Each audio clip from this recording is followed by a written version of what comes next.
Is with Mosiuoa Lekota. Take it away, Griselda. I'll be quiet.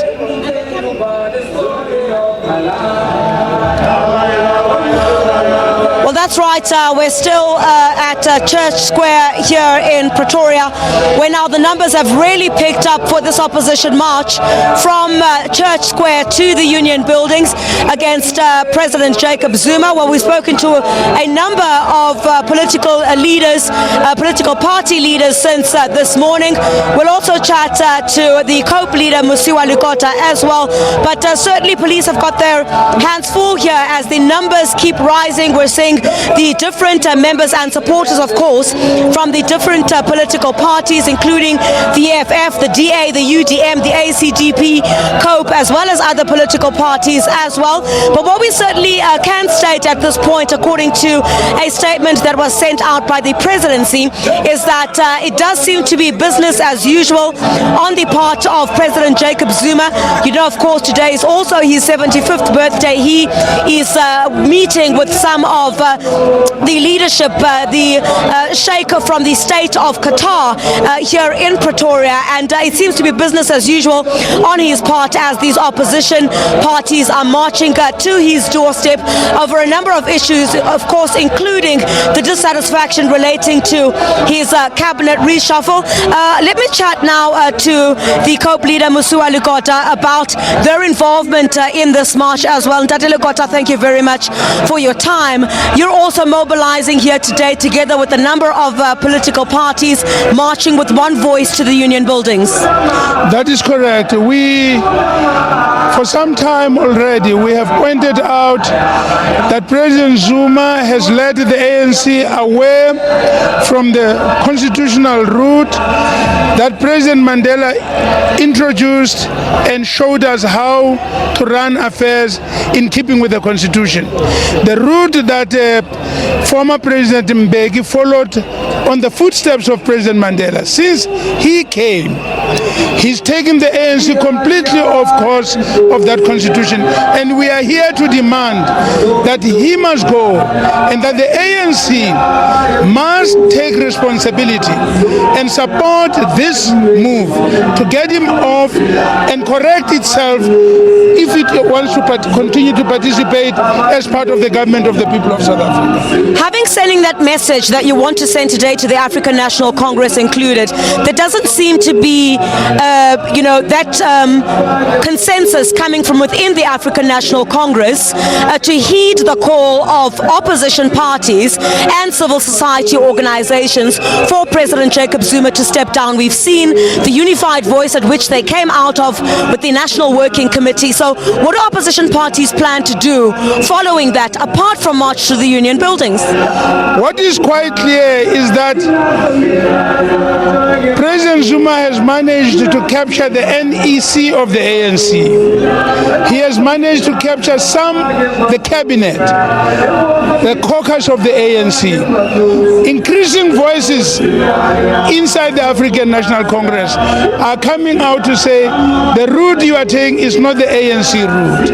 The veterans of the ANC have come out on this issue. Increasing members and supporters of the ANC on the ground, the churches, business people, sports bodies, political parties of the opposition, South Africans in increasing numbers are quite clear that what Zuma is doing together with the support of the ANC leadership is not what is good for the future of our country.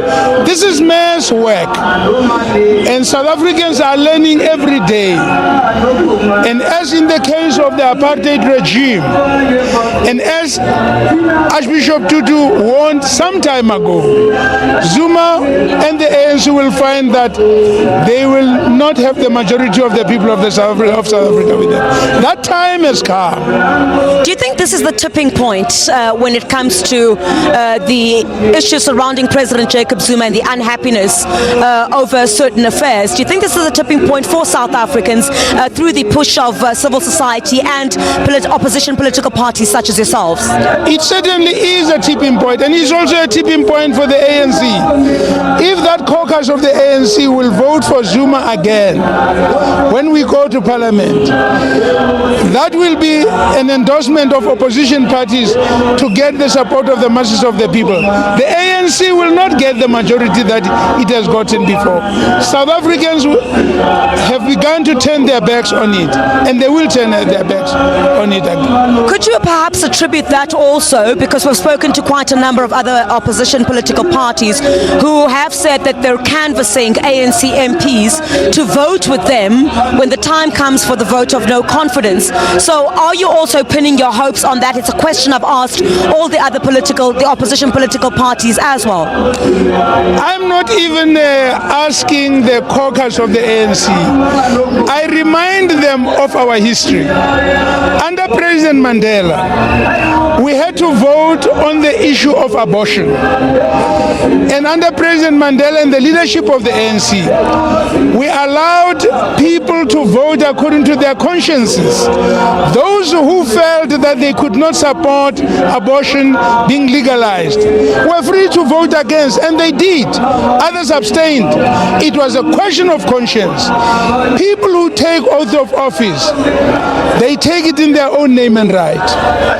Under President Thabo Mbeki, we had to vote on the question of the gay and lesbian rights. Again, it was a question of conscience, and we recognized the right of members of caucus of the ANC to have the right to decide whether they want to vote for or against, and that did happen.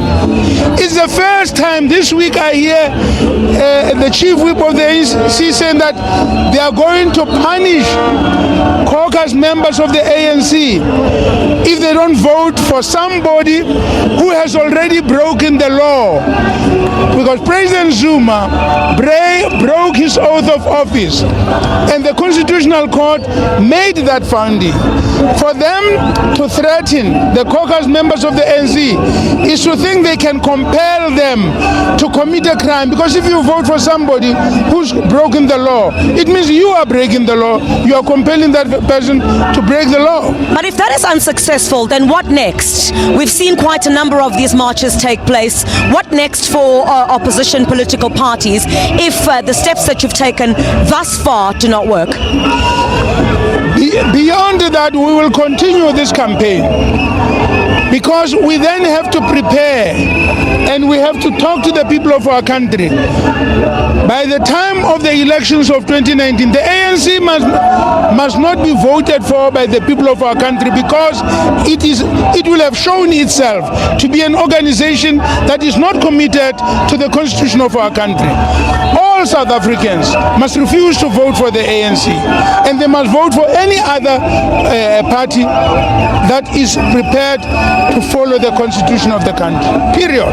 Dr. Mosiuoa Lekota, thank you very much for your time there. The COPE leader, Mosiuoa Lekota, also part of this national call to action, marching here, of course, from Church Square to the Union Buildings. We're expecting to leave here at about 12 o'clock. We understand that there is quite a stronger police presence that is at the Union Buildings already. My colleague that you've spoken to already, Aldrin Sampia, is there. He'll bring you all the latest from there. But we're still expecting thousands more to come through here to Church Square. The rain has also now subsided as well. We'll certainly bring you a whole lot more here from Church Square.